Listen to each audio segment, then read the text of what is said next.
Talk radio will actually educate, inspire, and make you think. The future is now. Topics and music that affect your life from Universal Broadcasting Network. Tune in at ubnradio.com.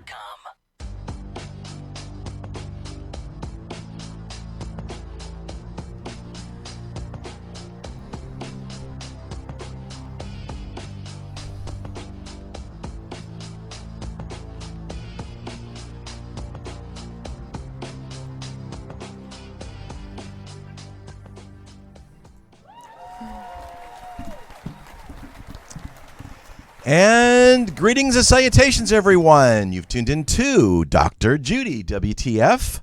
I'm your host, Walt Lusk, with Dr. Judy Rosenberg, and we are on ubnradio.com every Thursday at 8 o'clock Pacific time, and we also find us on Stitcher, iTunes, Global Play now, Google Play, and of course YouTube, and we appreciate all of that. And you can watch us live on YouTube right now if you want to go to YouTube on our channel, which is of course Dr. Judy WTF, and you can comment. I think we've got a friend helping us out in that regard. And we are continuing our series on emotionally unavailable since the response has been really good. And you've been very available for the emotionally available episodes. Judy and I are very emotionally available for the show. And your comments and calls. And this is, of course, a call-in show. And you can call us at area code 323-843-2826. That's 323-843-2826. Or internationally, you can find us on Skype at UBN Radio #2. That's Universal Broadcasting Network, UBN Radio #2. And, of course, later in the show, we're going to shrink a song. This one's a very popular one, but it's kind of a little different, but it's relative to our show. And it's officially entitled Emotionally Unavailable Parents and Their Effects on Their Children, or as I read in one article this week, Emotionally Barren Families. And I thought was a really loaded phrase. Not only on their children, but the children who are then adults and then become patterned after that emotionally unavailable template. Yeah, it's a template, all right. Yeah, so first of all, I really, really want to thank everyone for all your participation, listening and commenting, and all your comments have been incredible. Yeah, really. And we are trying to respond as best as we can, and I have a beautiful team of people who are jumping in and hopefully getting to know you and respond to you, because I don't always have the time to answer every single email or every single comment that comes our way, but Walt and I really try. So we thank do, you and very, we very read much. everyone that comes in, and we do our best to try to respond. Some of them are a little verbose, and we are a little overwhelmed. And there are a couple of comments we just got amazingly on our emotionally effects of narcissistic mothers. They were just unbelievable, unbelievable. I wanted to start a little bit with a couple of quotes, if I may. Children don't need grand gestures to feel loved. It is a small daily. It's those small daily moments where we can give them our love and acceptance. Children are still simple, and their needs are self-evident. They need to know we care. They need to know they belong, and they need to know we're available. Right. And there was a great quote that Dr. Judy pointed out in her book, which is, "Be the cause, healing human disconnect." Getting ahead of myself. Healing human disconnect. The global will come later. And in panel 2, we have this quote from Mitch Albom, ALBOM. "All parents damage their children. It cannot be helped. Youth, like pristine glass, absorbs the prints of its handlers. Some parents smudge, others crack. A few shatter childhoods completely into jagged little pieces beyond repair." And today we're going to talk about those jagged little pieces and how the handling of parents, which I always refer to as the cause. And when I say cause, I talk a lot about cause. Be the Cause is the title of my book, Healing Human Disconnect. who is the cause of our blueprint of life? And the answer is always our primary and secondary caregivers. They are the cause. And again, I want to emphasize that this is not a blame shame kind of philosophy. It's a causal model. I'm a systems thinker, and I'm going to continue to talk about the system that I created so that you can understand exactly how this entire system plays out. And so, is there a caller? Yeah, we got a call. Hold. Okay. Turn down your speakers, please, and hold for a quick sec. And go ahead and finish your thought. Okay, so the thought is that our parents are the cause, not the fault, blame, shame, although it sure doesn't feel good when they're not treating us well, because it's multi-generational. And their parents were the cause of their blueprint and so on and so forth. So now we're coming down the trickle down of psychopathology and what happens when parents are emotionally unavailable to their children. And so let's pick up on that theme, and hopefully the caller has something to say about that. So, hi, you're on the air with Walt and Dr. Judy, and thanks for calling. Hi, this is Wendy. Hi, Wendy. How you doing? I'm doing great. I wanted to mention that my parents, who are no longer with us, had been married for 62 years. Yes. And father had a girlfriend for 38 of the 62 years. Right. Wow. And there were three girls. I was the youngest. And it was kind of interesting in that he would, nobody else knew. It was all very, kept very secret. Are you implying that you knew? Or I'm nobody? sorry? Or did you know, or did nobody knew? Well, I knew when I was about 18, I think I was told. Who told you? My mother. Oh, Mom knew. Okay. Why? Mom knew. Mom knew all along. Yes. Why did she tell you? In what context did she deliver this news? Pretty much anger. She was annoyed about something, and she would say, "Well, you're just like your father." Oh, nice. Oops. Okay. But it was. My father was pretty much a dyed-in-the-wool narcissist, I would guess, having this girlfriend, and also in addition to that, he had two children, two sons, born during the war, which was to another woman, while he was married to my mother. And she did not know about that? She did not know at the time, but she kind of interceded a letter that inferred that he was paying child support to this woman up in Brisbane who had two sons. And where are you calling from, by the way? Whereabouts? I'm sorry. I'm calling from Richmond, California. Okay. So speaking of emotionally unavailable, I talk a lot about the nurturer has to be nourished in order for her to nurture. And so if your father is off gallivanting with different people, and he is now responsible for these supposedly well-kept secrets and other children, and he's doing this juggling act, what do you think trickles down to you? Probably not much. Probably not because much.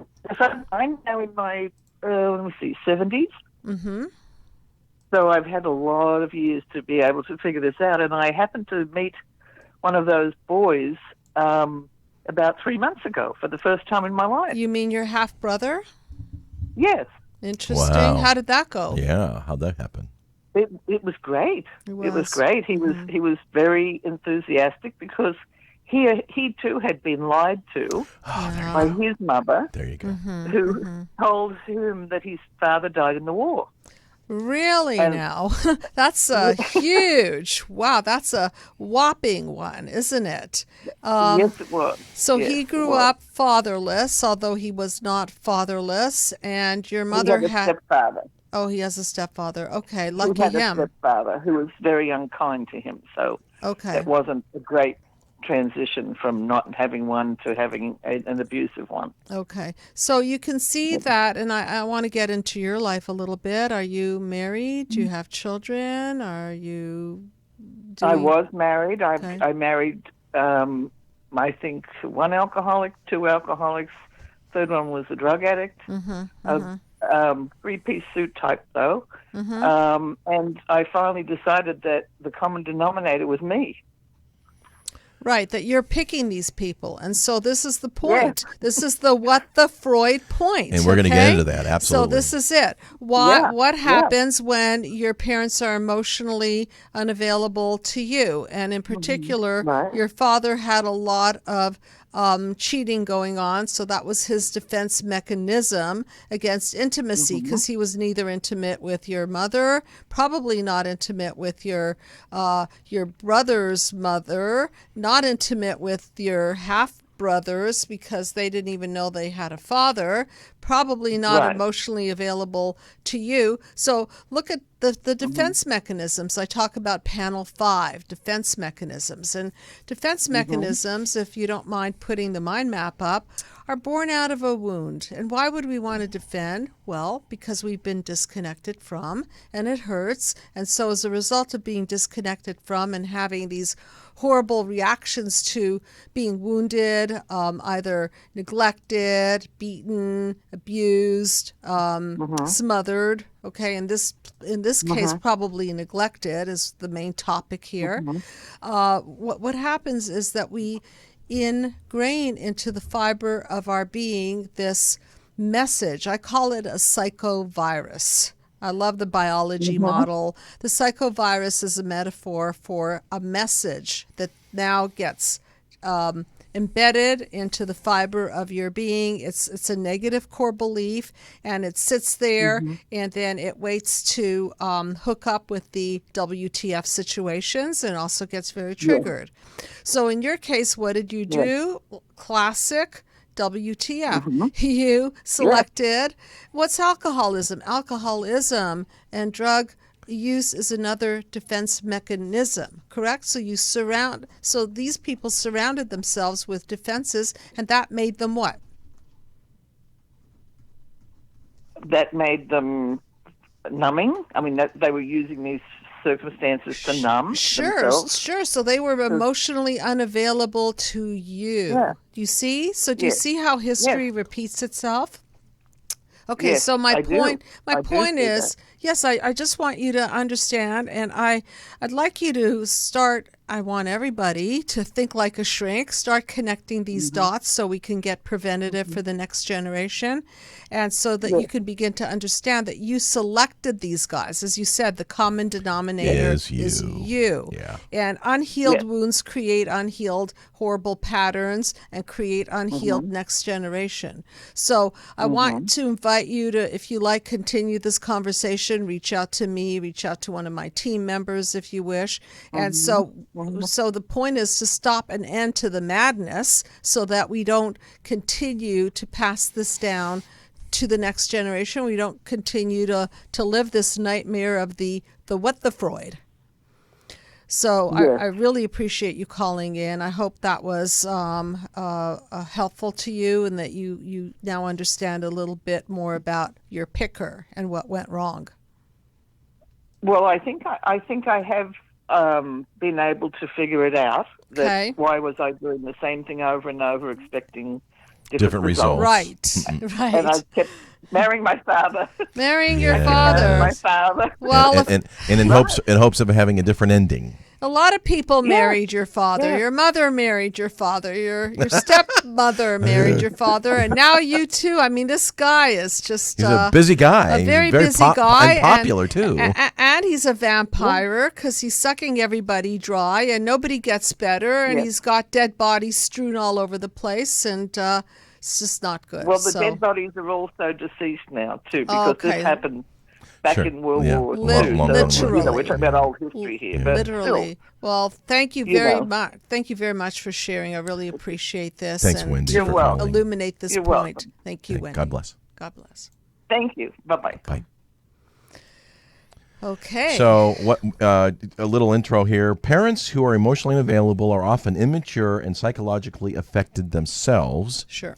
And a little further on, they often are emotionally burned adults who have no way of coping with their own emotional and psychological needs. And we've got another call. Okay. Hey, thanks for calling. You're on the couch with Dr. Judy and Walt. Hi, Walt. Hi, my mind map mama. This is Heather. Hey, how you doing? Hey, Heather. We're shrinking your tune tonight, by the way. You are? Yeah. Oh, my goodness. Oh, my goodness. I really do listen to you. See? We read all our I know emails. you do. Okay, so... You're very important.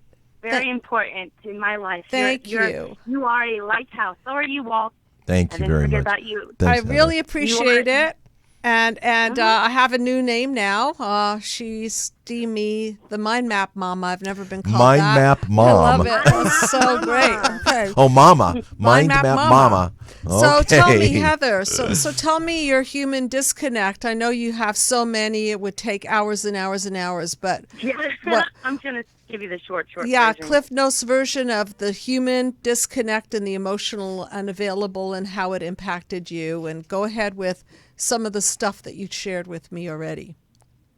Okay. Well, this is something that has, when I saw the human disconnect the first time, this is what popped into mind because it's totally, like, it suits the moment. Here we go. Mm-hmm. My father, he would leave on his motorcycle ever since I was born. Never believed that I was his kid because he believed that my mom was hoeing around and stuff like that and blah, blah, blah. So basically he was gone forever. You know, Yeah. he never was there. We didn't have food, didn't have medication. And then my mom, when my aunt died, and I was living with my mom till I was 7.5 in Arizona, and my aunt died with my cousin. She got hit by a semi-truck. And when my father and his brother came over for the funeral, he had come over to pick me up and take me back to Crescent City with him and live with him, but without my mother's permission. But So the you whole were point of it is kidnapped. that You were kidnapped. basically, yeah, basically. But she was too poor to fight, Right. you know, for it. But anyway, we were so poor. We had no running water, no electricity, all that stuff. But my grandma would live on the property with us. But here's the human disconnect. Okay. I had literally no connection with my grandmother. She lived on the property with us, but she never socialized with us. Never saw her. Mm-hmm. I could remember just a couple of times. And then also in the beginning, when my father eventually left for good when I was 3 because they got a divorce, when I was 3 because they were very violent, I literally had to kill that part of me, that desire for my father. Oh, wow. Tiny for it. And then when I left my mother, the same thing. I literally had to disconnect the wires as a little kid for wanting my mother. I had to think to myself, I miss my mother, but I had to kill them in my mind and my heart. So I had to disconnect myself from any of my family members due to abuse and neglect and all that stuff. But not, you know. So this is in order to save my sanity. Right. In order to save my sanity, I had to cut that wire. And that makes every sense in the world, because who wants to bleed out like that? So one of the reasons we defend ourselves by cutting off, this is called a defense mechanism, and a good one given your circumstances, and then leaves you emotionally unavailable, you see? So that when... Yes, exactly right. Right. So when you are needing to defend yourself this way and someone comes along and really wants to connect with you, then it would make perfect sense that you wouldn't want to connect, because your history, your blueprint is that people leave and people die and people are unavailable. So where in your world is a human being of any value in terms of love and connection and nourishment? No, literally. Right. And there's this no was safe haven. and this was especially at a young age, so you were impressioned in this really early on. So look at all the disconnects. There was disconnect in the form of neglect, just straight up. You weren't fed properly. You didn't have any of the means. And you grew up in which state? I moved around a lot. Okay. So was born in Phoenix, Arizona, moved to Crescent City until I was 3 when they got divorced. Then I moved to Snowflake, Arizona. Then I moved back to Crescent City when my dad took me. And then I was there until I was 12, and then I was sent to a mental hospital because of the abuse that was happening. And I had my 13th birthday in a mental hospital. So here it is, the breakdown of the human psyche. The emotionally unavailable parent, this is an extreme case, left you broken. It left you with a major hole in the soul. And I know we need to end in a minute or so, but could you be so kind as to share with me how it affected your body? Because I think this is super significant. Oh, yeah. I just noticed that you posted, I was going to make a suggestion about how physical, mental, all the abuse affects you when you get older if it's unresolved. I had a heart attack last year. And how old were you? I am 38, I think. So you had a heart attack at age 37. Before you were 40. So I had a heart attack at age 37 because of this stress, because I get paranoid. And I get scared of people, and I run away, and I move around, and it literally went inside of me, and it destroyed my mind and my heart. So I just want to make a couple of points. Thank you so much for sharing, and I'm really looking forward to further conversation with you and connection with you, because that's what you need. You need connection, the right kind of connection. And so, well, if I may say something real quick, if I can give a shout out to Cece, because she was the one person, because she would come over when we were little. She was a neighborhood woman, and she'd come over and she would feed us and change us. And when I got older, she let me out of my room because I was locked in my room. I had to piss and shit in a, excuse my language. That's okay. It's the internet. Can, okay, so look in the garbage can, and she's the only connection throughout my years that I've had. So she called CPS when she saw burns on my body. So she turned them in. She was the only voice out of all the people that actually stood up for us kids. So this is an extreme. There is one person that I cherish. Okay, and now you can understand that if not for her, you would have had no one to you would be be your even worse shape. Enlightened witness. She basically saved your emotional ass, if you will. Okay, if not for her, everything, literally. Literally. Okay, and the other point that I wanted to bring out is that we are interconnected internally, mind, body, soul. And so when we're broken this way, when we have these extreme examples of emotionally unavailable parents, we have no inner core. We have nothing to go to. There's a double dungeon effect. No mom, no dad, no grandma, no friends, no ability to even want to connect, because then we don't want to take in nourishment. What nourishment? We don't even believe in nourishment. And then our bodies break down, and there you have it, 37 years old with a heart attack. That's a reflection of the amount of implosion and stress that you underwent. So I want to thank you for calling in. I know we can Heather. talk for hours. Stay tuned and listen to your song. And we are going to shrink your song. Okay. Thank you so much. You're awesome, Walt. Thanks so much. You're awesome, my mind map mama. Keep shining. Thank you. Keep letting everybody know how important it is to take care of their psychological well-being, which is connected to everything else. Everything. You know, everything. So I believe in you. Thank you so much. Both of you. And Thank you. we believe in you as well. Yes, we do. Yeah, truly. Thank you. I Thanks, cherish Heather. that. Yeah, I truly cherish we do. it. So stay connected and God bless. God bless. Okay, you Thanks. too. Bye. Okay. Thank you. Thanks for sharing. Bye. See you later. And we have a third call. Hey, thanks for calling. You are now on the couch with Dr. Judy and Walt. And your name? My name is Ali. Hello. Hi, Ali. How you doing? Hello, Judy. Hi, I'm doing very well indeed, thank you. And how about you? I love your accent. Where are you calling from? I'm calling from California. I'm Irish with a thick British accent. So. Oh, I was going to say Irish and British. I knew you had a California accent there. I'm getting good at this. Okay, so Ali, what is going on with you that prompted you to call during the emotionally unavailable parents episode? Yes, you're getting on the couch with your emotional ouch with Dr. Judy.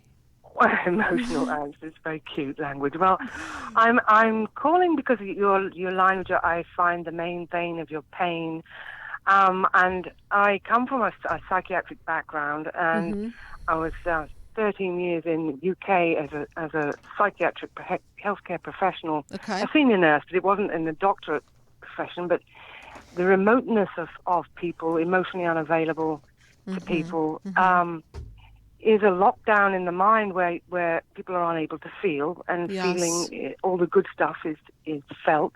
Yes. But I wanted to draw a reference to something that's going on today about the removal of pain, which is under a scientific experiment, which is globally being demonstrated direct to anybody who wants to test it, public scientists, doctors, whoever wishes to test it. And that's the work of the Fireburn doctor guy that is removing pain in burns and shingles, and the reactions to pain in burns are extremely acute, and nobody can deny how terribly painful they are. And what's the name of the doctor who removes this?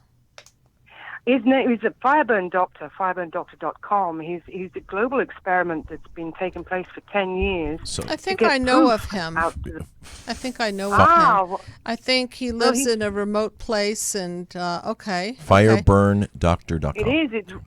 That's right. It's a remote doing, and he's as incredibly able to access the biocontinuum, which unites all of us, and he's able to provoke a bioreparative process in any recipient, regardless of their beliefs. There's nothing placebo about it. And one of the first things that people notice when they call in their burn is the pain is gone in minutes. So have you experienced firsthand this level of healing? Yes.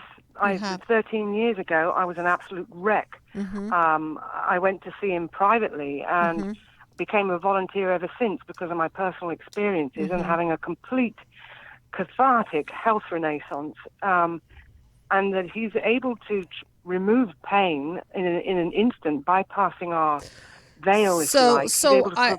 I think what you're saying, and I've heard of this person myself. I don't remember his name, but I do recall this this kind of healing. I think what you're saying is that because we're in such pain, not only physical and obviously I deal with the emotional pain, is that people are reaching out to others to quell this pain because it's massive, it's gone global. I'm going to talk more and more about subconsciously self-destructive, buried, and too painful to go near. Yes, it is. And this is one of the things he's able to do is when he sees somebody privately, he has profound processes that draw off that pain and release them from that subliminal veil. So we all suffer from. We all suffer from. So the main thing that I'm hearing is that people need different ways of healing. We're reaching out for different methods of healing, and clearly, simply just attending to the symptoms don't help anymore. We can't just put a Band-Aid over the pain.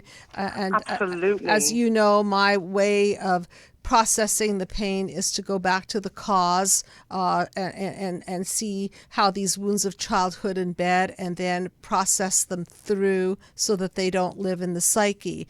And the big picture of it is that we're globally disconnected. We're disconnected on so many levels, and now we're emotionally unavailable to each other because we're shutting down and we're turning into what I call a bunch of isms globally, political isms and religious isms and isms. And so what we're desperately needing is a way of interconnecting and reconnecting, so that all the neglect of childhood and all these, whether they be physical or emotional wounds, have a pathway now of healing. So if you want, that's absolutely so. Yeah, reach out to me and let me know more about this person, and I really, really appreciate you calling. I would love to. If I can find out contact details where we can speak again, because it's much easier to share. I've 13 years experience seeing the works of this guy on hundreds of people and animals, and And so you can write us at info@drjudywtf.com, and we'll forward the message to Dr. Judy and we'll get you in contact. Thank you, Ali. I really appreciate you calling in. I'm sorry, I didn't catch info. that. It's an email address. info@drjudywtf.com. Okay, will do. I'll put Ali McD in the That'll work. subject heading. I'll look The for global it. experiment, though, it is for anyone to test, and they don't have to believe it. There's no. So Right, anyway, we got to take our next call. Get the call and thanks, just Allie. communicate. Okay. And we'll you're catch up welcome. soon. Okay. Thank Thanks you for so calling. much. God bless. Okay. God Okay, bless. will do. Thank you. Okay, bye-bye. Thank you. Bye. And you're on the couch with Dr. Judy and Walt. Thanks for calling. Hello. Oh, yeah, hello? You're on Hi. the air and the couch with Dr. Judy and Walt. And what's your name? Yeah, hi, my name is Robert. Hey, Hi, Robert. Where are you How's calling it from? going? I'm calling from North Carolina. Okay. A lot of beautiful accents tonight. The Tar Heel State. Love accents. So, Robert, what brings you to this call? Well, I just saw about your channel, and it really touched me. Like, I'm only 16 years old, and I just always like narcissistic mom. Like, my life has been crazy. So, like, growing up, like, my brother, he's still at home. I feel like he's on that rod from my mom. Like, it's all the narcissistic behaviors that you could think of. Like, he's 31. He's decided not to move out because he wants to be dependent on mom. He wants to be 16 dependent. and I'm looking at every. And so here is yet another example of emotionally unavailable parents, because here's the narcissism. She's using your brother to feed her emotional supply. Is that being available? Of course not. It's using her child to prop her up. And so it might look like she's emotionally available because she might be there for him, but this is counterproductive. This is not interdependence. This is codependence. And so you can begin to see, as you're listening to all the people who are calling in tonight, and thank you for this example. Thank you so that much. Emotionally unavailable parents come in these narcissistic forms where mommy dearest, right, creates a very unhealthy dependency, and then that person becomes emotionally unavailable to guess who? The son and the children, and it's just Right, the next generation, Yep. correct? They're not even emotionally available to partner up. Maybe they're going to stay single for the rest of their lives. Maybe they're going to be, there was a term somebody called in about the Peter Pan syndrome. Okay, the little boy who never grew up, the little boy that stayed dependent on mommy. They have stories about that, obviously. And so the side effects of this emotionally unavailable parent is devastating, from heart attack to arrested development in this case. And how about you? How did this emotional unavailability impact your life? Well, it affected my self-confidence, like, incredibly.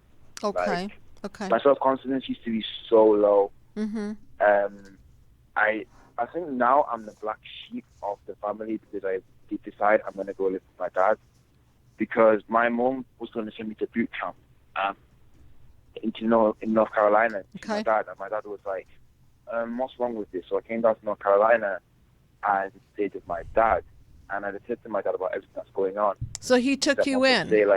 He took you in.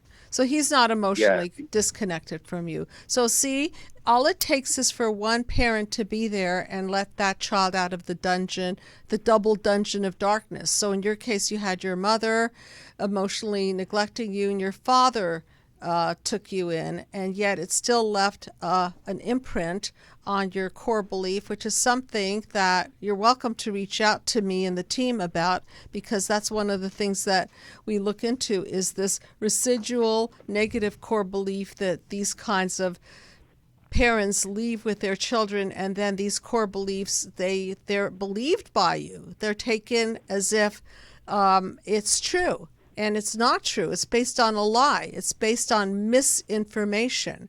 But it doesn't matter, because you take it seriously and then you get triggered by it, and then you end up in panel 4, 5, 6 with the Freud, right? chaos defenses, and then it breaks you down. So please do reach out. Okay, I hope that illuminated a little bit about what's going on with your family and how you got saved from this double dungeon of darkness effect by your emotionally more available father, and that you may want to look into dismantling these wounds and core beliefs so that you can be more available to yourself and future partners. Yeah, it's definitely something I've got to look into. And get her book in the meantime, and we've got to move on to our next call. So thanks, Robert, for calling. And reach out if you have more to say. Cheers, and have a good night. Thank you for calling in. Appreciate it. God bless. Thank you. And you're on the couch with Dr. Judy with your emotional latch and Walt. And you're calling from where? Hello? Hello. Oh, hi. Oh, I'm online already. You are on the radio, on the air, and on the couch with Dr. Judy and Walt. And connected. That's fantastic. Hello, everybody. Lovely to meet you. Thank you. I just wanted to make a comment over the last call that I heard about emotionally unavailable parent, but mostly also the dependency that they have upon their children. And I wanted to specifically talk about my brother who actually lived with my mother. Okay, what's your name? Up until the point. What is your name? My name is Nora.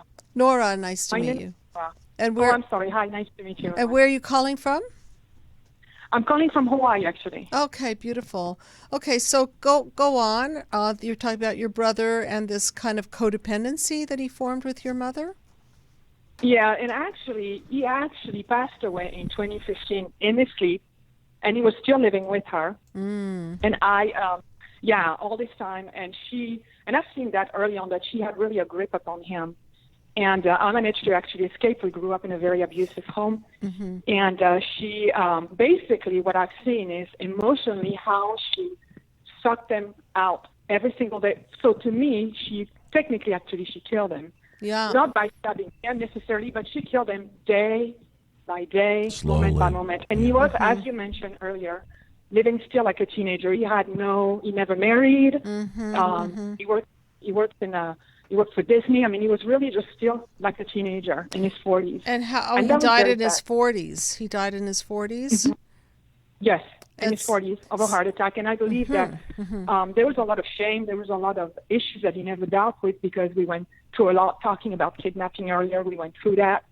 And we went through a lot of different things. I managed to escape, but he didn't.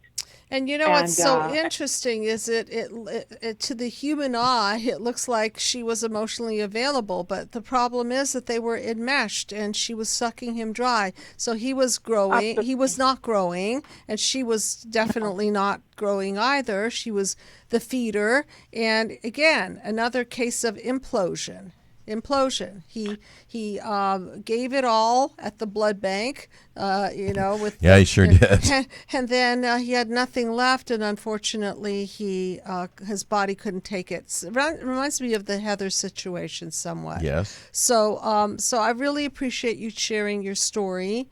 And thank you, because all of these examples really illustrate this effect of emotionally unavailable parents on their children. And how do we prevent this? Breastfeeding, stay-at-home parenting, eye contact, skin contact, just being there for your children. As Dr. Judy calls it, the emotional goodies.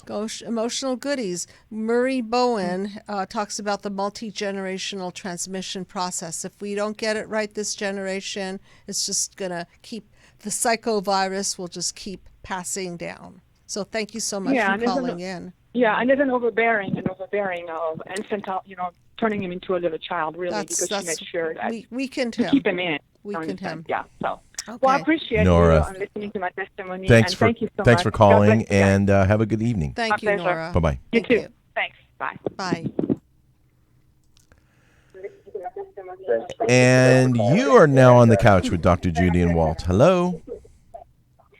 Hello? Hi, can you turn your radio down? That'd be great. Oh, sure. I'm so excited. You are on the couch? And I love you guys. Well, thank you. Thank you. What's your name? My name is Anne. I'm calling from East Coast, and I grew up overseas. I'm not going to tell which country. Okay. English is my second language. All right. Sorry about that. No problem. It's my second language too. Okay, but you're perfect. Here's the problem. We are four. Can you hear me? Yeah, I can hear you. Yeah. We are four kids. I'm the third one, and they're very between the age gap is 2 years. Mm-hmm. And my mom tried to abort me 3 times, and wow. my grandmother, goodness gracious, said I'm gonna raise her. And okay. Anyway, she raised me most of the time, my grandmother, mm-hmm. and I'm really pretty girl and smartest in the family, but she never ever told me I love you. She never touched me. She never hold my hand. Okay. We never have connection with them. I have a question. I have a question for you. Okay. Sure. Where was your father in the picture? Oh, he was. We had a roof. He was alcoholic, but functioning alcoholic. Okay. Everything. They don't abuse us. We are like a middle class family, but it wasn't working well actually. It sure wasn't. Okay, so here's what I want to ask and say about this, and then and add to it, please. What I'm sensing, what I'm hearing, is that your mother probably didn't want to have a baby with your father. It doesn't sound like he was a very kidding. Good choice. She has a four kid, and okay. She did after me. She has another one. Wow. She didn't want me. Okay. I'm the black sheep in the family. Okay, so I just want you to I don't want to interrupt you. I just want to say something to you that it sounds like the reason she didn't touch you and esteem you and tell you that she loved you is because she was angry that this man impregnated her, and she then projected her anger on you. I don't think, Dr. Judy, because she's still with him, and she loves him, and they're married, and they're okay with that. One doctor said, maybe you are gonna interested with this. Babies feel mothers when they are pregnant, mm-hmm. and if mother doesn't want them, they are become like a survivor. Believe me, if you are good to me, I'm going to be 10 times good to you. But okay. if you do something to me, I will kill you. But look at the level of disconnect between your mother and you were disconnected. She didn't treat you like a daughter. And so the entire system was not healthy, and unfortunately you became at the effect of that system, and now you're hurting. You're the one that feels unloved, and I know you're telling me you're a survivor, and you sound like a very determined individual, and yet I think that you understand that you didn't get the nurturance. You didn't get the best of the best. Any mother that tries to abort their child 3-4 times and grandma steps in, it sure is a signal that you're not wanted. And so I would definitely look into what your negative core belief is about yourself, because it's impossible that she didn't infect and affect your feelings about yourself. So just keep your eye on that, and really thank you for calling in. And I know you are a strong, determined individual, and you're going to keep going on. And lucky you that you had the grandmother, because she saved your emotions. I'm fine right now. I'm happily married and everything is fine. I have a kid. Okay, I commend you. That's amazing. Okay. Yeah, only thing is, after I watch your shows and I figure out I'm kind of borderline. Okay. I'm feeling always unlovable and sure. undesirable. These are your core beliefs. So look, I'll just leave you with this. The borderline structure is the emotionally unnurtured baby in you that didn't get regulated. Okay, so lucky for you, you have a husband and you have children. So maybe you're in a secure, attached situation, which makes you more fine. I'm happy for you. I'm so happy that you have Thank this. you so Seriously, much. congratulations. God bless you guys. Okay. God bless you too, You Ann. too. Thanks You so much too. for calling. Okay. Thank you. Bye-bye. Take Bye-bye. care. Bye-bye. We had one more caller, but they just another split second. Oh, here we go. Okay. Here we go. Hi, you are on the couch with Dr. Judy Walt. We've just got a few minutes. Can you roll up your window?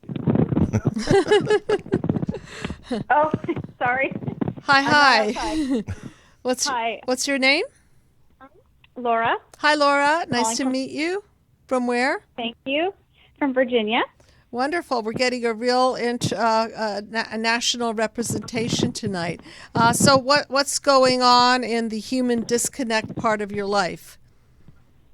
Well, we have an unemotionally available set of parents, and the mother just read a bunch of emails between my husband and his sister, who are connecting over discovering all of their emotional ouches. Yeah. And we haven't heard from her, and we're wondering, we don't want to hurt her, but sure, we don't know what the silence is kind of deafening.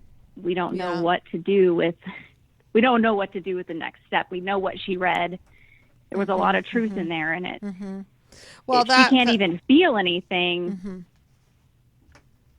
Well, I'm imagining she's very hurt, and so she was an emotionally unavailable parent. Is that correct?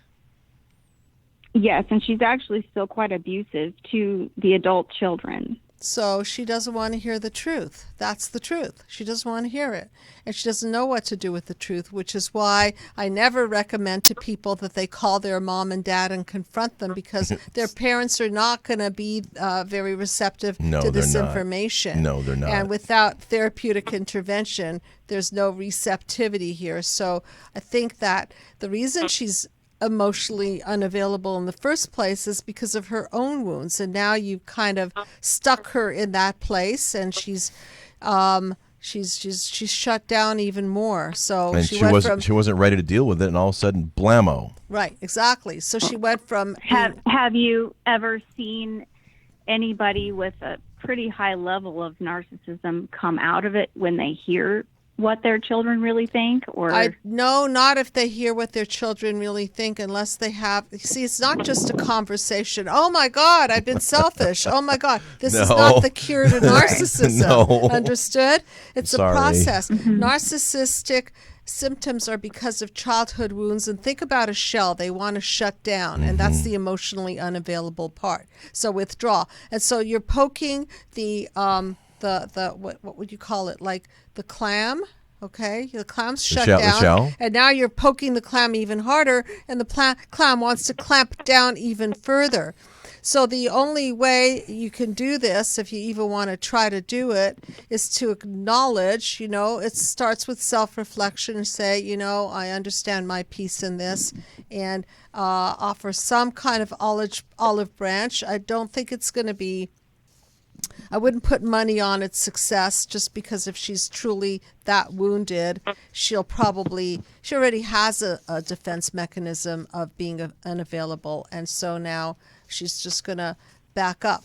So I think read the Peaceful Healing Dialogue, which is available on my website, and see if there's anything there that you can utilize, and then maybe try to reach out if she's of some value and significance in your life, and own this part of the mistake, and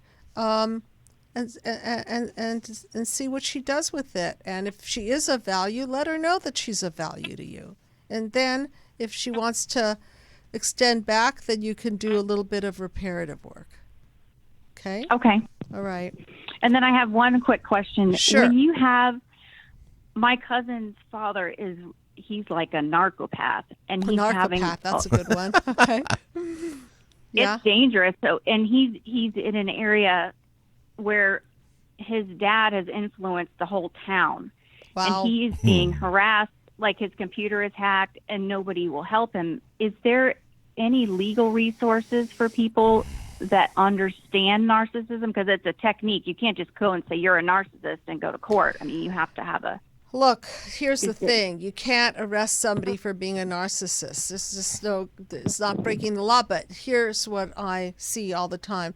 Mental health and ethics are very interconnected. So where you have to really catch people on their behavior, if you want to get legal about it, is specifically their illegal behavior. So if you can isolate and note keep and track and paper trail their behavior, that's the only thing the law can touch. The law can't touch a person who neglects you unless it's child neglect to the point where the child is dying.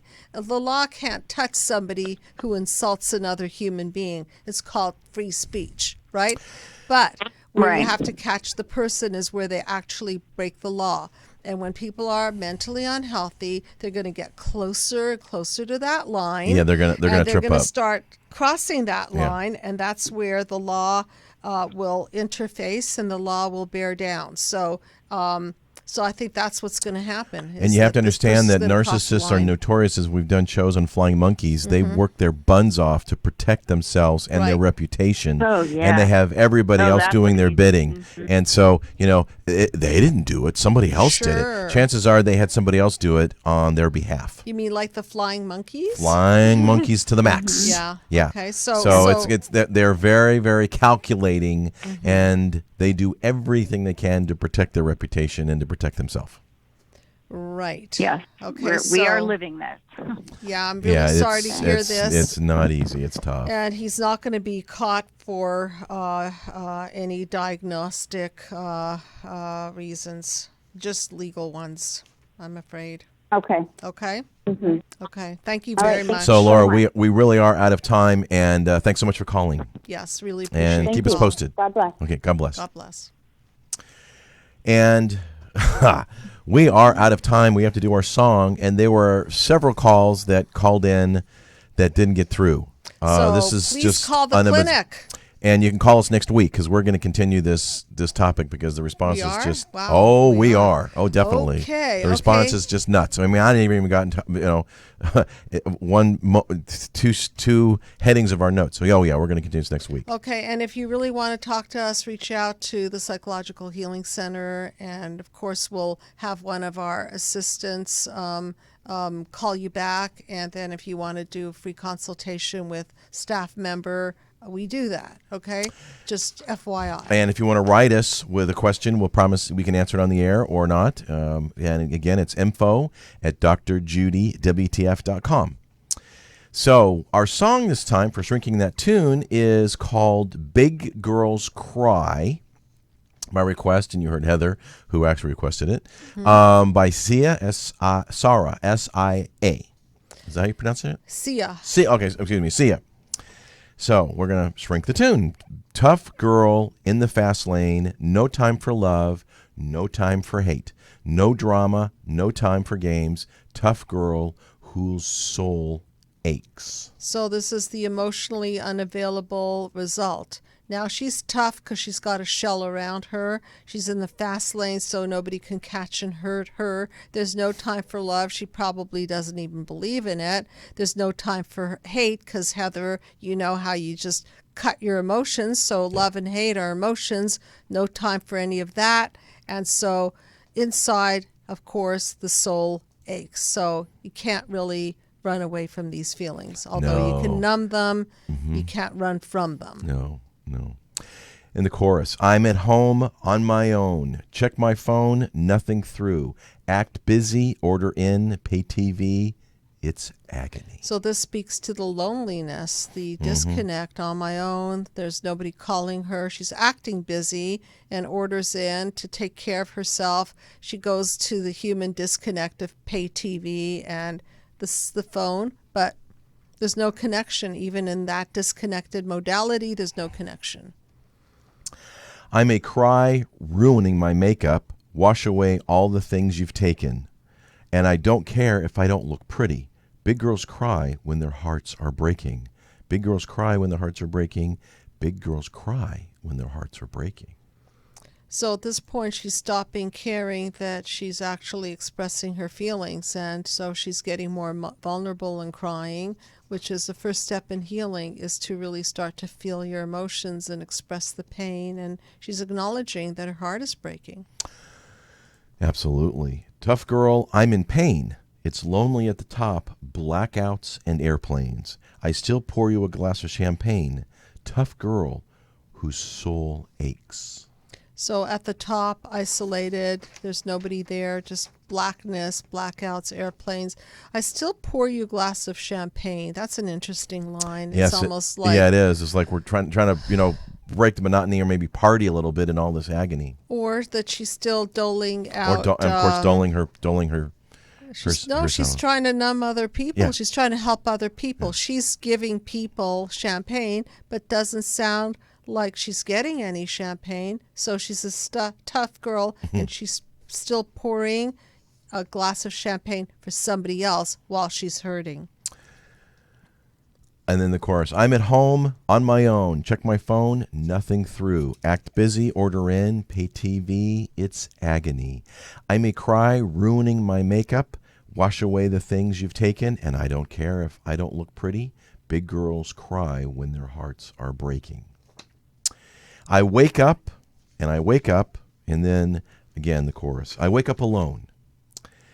I may cry, ruining my makeup, wash away all the things you've taken, and I don't care if I don't look pretty. Big girls cry when their hearts breaking. And I saw the video. The video's The video really bizarre. is really a tough video to watch if you want to watch it's really it on YouTube. tough. So yeah, it's a tough. It's a girl. How old do you think she is? I don't know. She looks like she's about 9. 9. Yeah, 10? She's 9, 10. Max. Yeah, little girl. She looks like she's going nuts. She looks like she's been totally abused. Hand actions and just total abuse. Yeah. It's just by herself staring at the camera. It was I couldn't even finish it. It was too crazy for me. It was too much. It was just too much. So that's the song, and we're going to play it. And next week, we're going to stay tuned for more emotionally unavailable parents and their effects on children. I'm your host, Walt Lusk. This is, of course, Dr. Judy Rosenberg, the founder of the Psychological Healing Center, and you can find us here every Thursday at 8 p.m. Pacific here at the Gower Gulch Studios at UBN Radio Network. And, of course, you can find us on Stitcher, iTunes, iHeartRadio, Google Play, and, of course, YouTube. So we're going to close out with our song. So stay tuned, everybody, until next week. And thanks for listening, watching, sharing, and calling. God bless.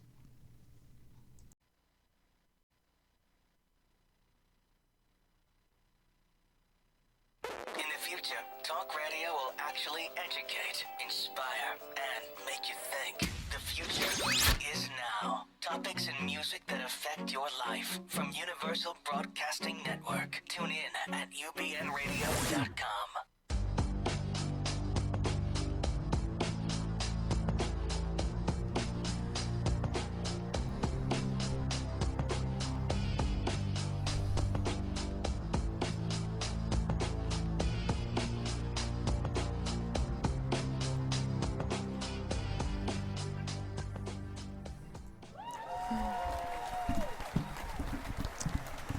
And greetings and salutations, everyone. You've tuned in to Dr. Judy, WTF. I'm your host, Walt Lusk, with Dr. Judy Rosenberg. And we are on ubnradio.com every Thursday at 8 o'clock Pacific time. And we also find us on Stitcher, iTunes, Global Play now, Google Play, and of course YouTube, and we appreciate all of that. And you can watch us live on YouTube right now if you want to go to YouTube on our channel, which is of course Dr. Judy WTF, and you can comment. I think we've got a friend helping us out in that regard. And we are continuing our series on emotionally unavailable since the response has been really good. And you've been very available for the emotionally available episodes. Judy and I are very emotionally available for the show. And your comments and calls. And this is, of course, a call-in show. And you can call us at area code 323-843-2826. That's 323-843-2826. Or internationally, you can find us on Skype at UBN Radio #2. That's Universal Broadcasting Network, UBN Radio #2. And, of course, later in the show, we're going to shrink a song. This one's a very popular one, but it's kind of a little different, but it's relative to our show.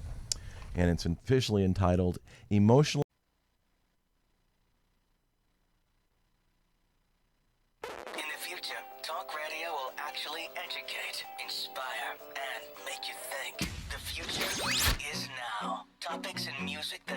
affect your life from Universal Broadcasting Network. Tune in at ubnradio.com.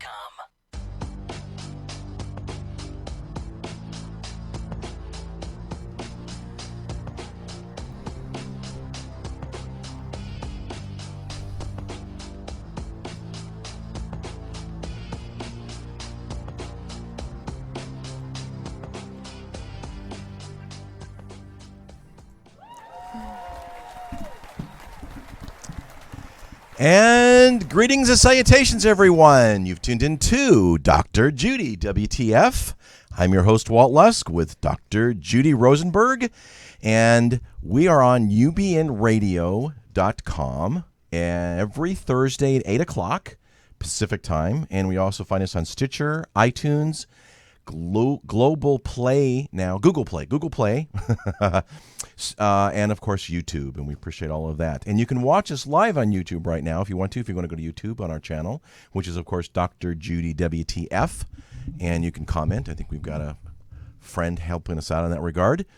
And we are continuing our series on emotionally unavailable, since the response has been really good. And you've been very available for the emotionally available episodes. Judy and I are very emotionally available for the show.